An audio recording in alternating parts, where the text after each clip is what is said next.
Hello and welcome to Digitalog by DPM. It's me again, Carmen, and I have Sandra with me today, a very special guest from Stiftung Ambulantes Kinderhospiz München.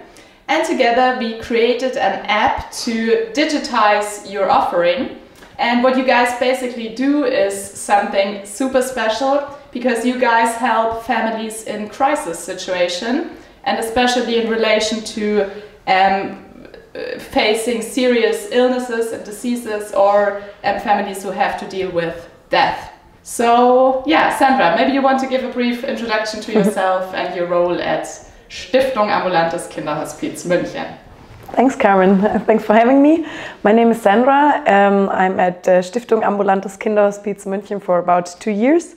And my role is I'm a business unit manager of research and education and project lead of our new app with DPM. Before we dig into the Stiftung Ambulantes Kinderhospiz München and the work you do there, I want to give you a quick information on the agenda of today. So we will record 2 episodes. The first one will focus on the Stiftung in general, and the second episode will be more about the app we built together and the process of building and creating an app for an NGO. Okay, Sandra, can you tell us a little bit about the work that the AKM does and in what kind of situations family approach us and what you can offer them? Yeah, we have different units at AKM. First of all, we have the classical children's hospice care, and we have a social medical aftercare, and we also have relatives counseling or family counseling, and we also have a crisis hotline. And the app is like the digital version of our crisis hotline, like the extension of it. And yeah, mostly the families come to us. We are the doctors or hospitals when they face a crisis situation like a death-threatening disease or life-shortening disease. And yeah, usually it's a big crisis and the people don't know what to do at the first part. And yeah, then we give them like a plan what to do first, and yeah, help them, support them also mentally, and yeah, in different situations.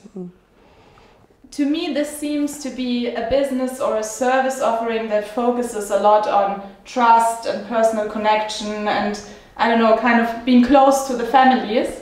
So I guess it's not that easy to digitize it or to replace that personal connection with an app. Was it an idea that came into your minds during COVID with all the contact restrictions, or was it something you guys had in mind for a longer time?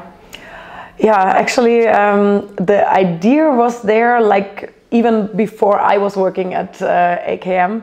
But yeah, we were talking about this idea again and again, and our head of also talked to some politicians about that, and then we were suggested for idea competition in Brandenburg. Yeah, it was like a social award from Digisol BB, and yeah, we won that prize, and we got a mentoring program to finalize this idea. And in the end, we applied for the innovation program of the what is it called? Bundesministerium für Wirtschaft und Energie. Right. I think that's. We don't have to translate that. Right.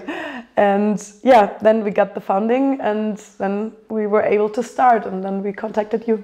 So as we just explained that it's a business that relies on trust and personal connection, why did you want to digitize it, or why was there a need to build an app? Yeah, we were searching for like a low-key support for our families, and yeah, we know everybody has a mobile phone, and that's like the easiest version to yeah, get information and also support. And yeah, that's why we decided to build an app. And also we were able to extend our target group, because right now we are just working in Bavaria with our 4 offices, but now we are able to support whole Germany with it. Okay. Yeah, makes sense. So the barrier to call someone and get in personal touch is obviously higher than just downloading an app and getting some information. Cool.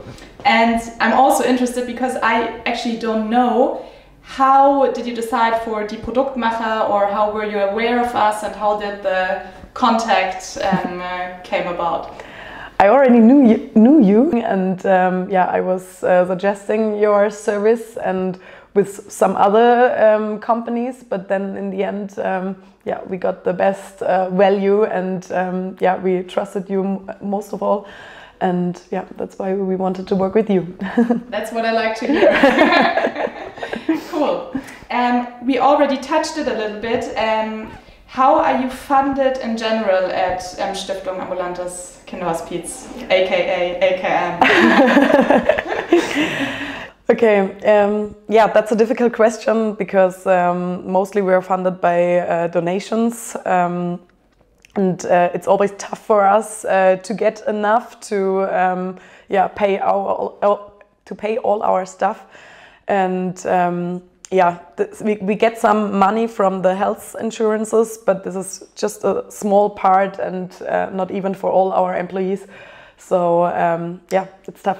Maybe you can explain in more detail how the app is financed and will be financed in the future. Yeah, we just got a funding from Bundesministerium für Wirtschaft und Energie, but it was just for the start. So to finance the app for the next couple of years, and we still need donations for it, or sponsors. Because that's how we finance ourselves. So this will be a big challenge. So people out there could donate? Of course, they could be a sponsor for the app. We are still searching for that, and it's a good thing to do. Of course it is. And I think that's a good bridge, because we at DPM, we're not really good with communicating the things that we do sometimes. And I think in this case, I'm really proud, I have to say, to work for a company who decided to help AKM on it wasn't 100% pro bono project, but many of the hours that we worked for you guys were non-billable. So I think the total donation, if you would calculate how many hours we worked and what the whole amount of that work would be, I think it's more than 67K, which is like an awesome sum, and it really shows that DPM is not just about revenue, and of course we need to earn money, and no question about that, but it really shows how committed people are here to have real impact. Yeah, we are so thankful for it, because otherwise it wouldn't be possible, because we faced so many challenges, and you stood always by our side. So I just can give that back, because we all had a lot of, it's hard to say fun on that project, because it is such a serious topic, and it makes me almost cry, but it was a pleasure to work for you guys. Thanks. And I think that's also a good closing word for the first part of this recording. So thank you for being here. Thanks. And for you guys, if you're interested in how we built the app and the whole process of building an app, stay tuned and watch the next episode. Bye-bye. Bye.